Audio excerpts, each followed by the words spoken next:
Do subscribe my educational creativity channel at first. Educational creativity চ্যানেলে সকলকে স্বাগত। আজ কলকাতা হাইকোর্টে 19 নম্বর কোর্ট জাস্টিস বিশ্বজিৎ বসুর এজলাসে ছিল 2022 প্রশ্নভুল মামলা সংক্রান্ত একটি বিষয়। গত হিয়ারিং হয়েছিল, আজ 18 তারিখ সেই ডেট ছিল। এই হিয়ারিংয়ে কি হয়েছে আজ, পরবর্তী হিয়ারিং কবে, কমিটি গঠন নিয়ে বিস্তারিত একটি আপডেট আপনাদেরকে আমি দেব। আপনারা ভিডিওটি শেষ পর্যন্ত দেখবেন।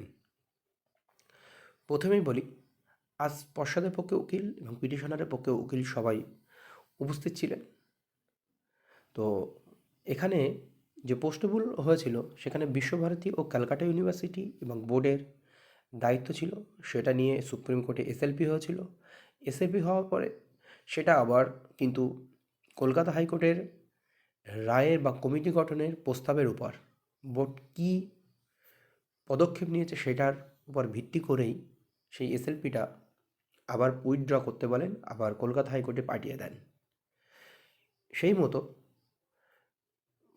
পিটিশনারের পক্ষে উকিলের মারফত আরেকটি মামলা বিচারপতি বিশ্বজিৎ বসুর এজলাসে হয়ে থাকে, যে কমিটি ফরমেশন হয়েছে কিন্তু কমিটি ফরমেশন হয়েছে কিনা বা কমিটি ফরমেশন দ্রুত কাজ করছে কিনা সেটা জানার জন্য।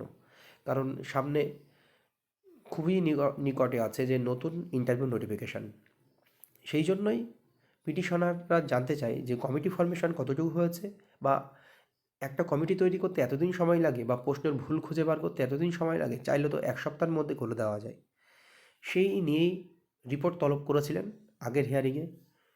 আজকে জানার কথা ছিল যে কতদূর সেই কাজ এগোলো। সেই মতো শুনানি হয়।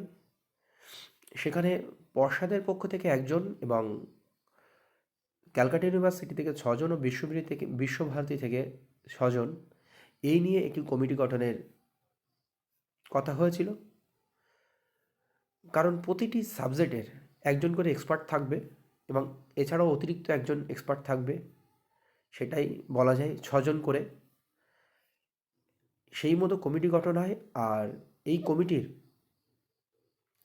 কার্যাবলী কতদূর এগিয়েছে বা কমিটি ফরমেশন হয়েছে কিনা সেটা শুক্রবারের দিন ফাইনালি জানাতে হবে। পরবর্তী শুক্রবারে আবার এই মামলার হিয়ারিং আছে।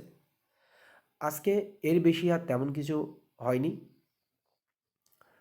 কিন্তু পিটিশনাররা খুবই একটু তাড়াতাড়ি চেষ্টা করছে এই মামলাটা নিষ্পত্তি করার জন্য, বা এর রেজাল্টটা কী আসে দেখার জন্য, প্রশ্ন কোথায় ভুল আছে।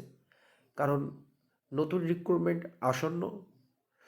পশ্চাদের একটি বার্তা, নিউজের বার্তা অনুযায়ী, বা পশ্চাৎ সভাপতি সম্মানীয় গৌতম পাল মহাশয়ের একটি কথা অনুযায়ী, সাংবাদিক সম্মেলনে যে ডিসেম্বরেই প্রক্রিয়া শুরু করবে। সেই জন্য যদি এর সিদ্ধান্ত চূড়ান্ত হয় প্রশ্ন ভুল নিয়ে, তাহলে অনেক প্রার্থী পাশ করতে পারবে এই আশায় পিটিশনাররা কোর্টের দ্বারস্থ হচ্ছেন বারবার, এবং কমিটি গঠন কতটুকু হয়েছে সেটা নিয়েই দ্বারস্থ হয়েছেন। এখন পরবর্তী হিয়ারিং আবার শুক্রবারে, পশ্চাৎ কী জানায় সেটাই আমার দেখার বিষয়। এই হলো আজকে প্রশ্নমূল মামলা নিয়ে ছোট্ট একটি আপডেট। আজকে আর বিশেষ কিছু হয়নি।